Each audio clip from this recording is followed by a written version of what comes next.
ഞങ്ങൾ ഒരുമിച്ച് ഞാനും ബഹുമാനപ്പെട്ട മന്ത്രിയും രാജീവും കൂടി കഴിഞ്ഞ പ്രാവശ്യം ഡാവോസിലെ വേൾഡ് എക്കണോമിക് കോൺഫറൻസിൽ പോവുകയുണ്ടായി. അങ്ങനെ വേൾഡ് എക്കണോമിക് കോൺഫറൻസിൽ അദ്ദേഹം സംസാരിച്ചു കൊണ്ടിരുന്നപ്പോൾ ഞാനും ഉണ്ടായിരുന്നു. അവിടുത്തെ ഇൻവെസ്റ്റേഴ്സ് ചോദിച്ചത്, what is the political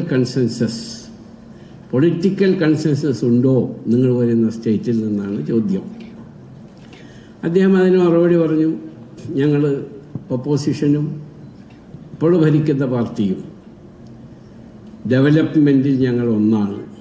സ്റ്റേറ്റിൻ്റെ development, future ജനറേഷന് ജോലി കൊടുക്കുക, അത് ഞങ്ങൾ ഒന്നാണ്, അത് ഞങ്ങൾ വ്യത്യാസമില്ല എന്ന് അദ്ദേഹം ഓർമ്മിക്കുന്നുണ്ട്. അതിനുശേഷം ഞാൻ പറഞ്ഞു, കേരളത്തെ സംബന്ധിച്ച് ഒരു പക്ഷേ നിങ്ങളത് ചോദിക്കും.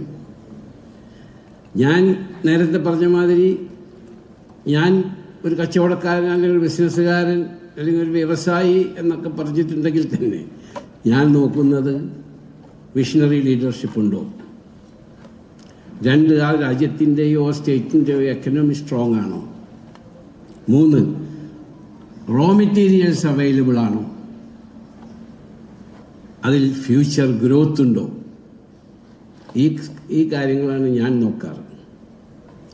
അപ്പോൾ ഒരു പൊളിറ്റിക്കൽ കൺസെൻസസ് നമ്മുടെ സ്റ്റേറ്റിൽ എപ്പോഴും ഉണ്ട് എന്നുള്ളതിൻ്റെ തെളിവാണ് ഇവിടെ ബഹുമാനപ്പെട്ട ദീർഘവീക്ഷണമുള്ള കേരളത്തിൻ്റെ മുഖ്യമന്ത്രിയും അതുപോലെ പ്രതിപക്ഷ നേതാവ് ഒരുമിച്ച് ഇവിടെ ഇരിക്കുന്നത്, അതുപോലെ കുഞ്ഞാലിക്കുട്ടി സാഹിബ് ഇരിക്കുന്നത്, അതുപോലെ ബഹുമാന്യനായ രാജീവ് ചന്ദ്രശേഖർ അവർകളും ഇരിക്കുന്നത്.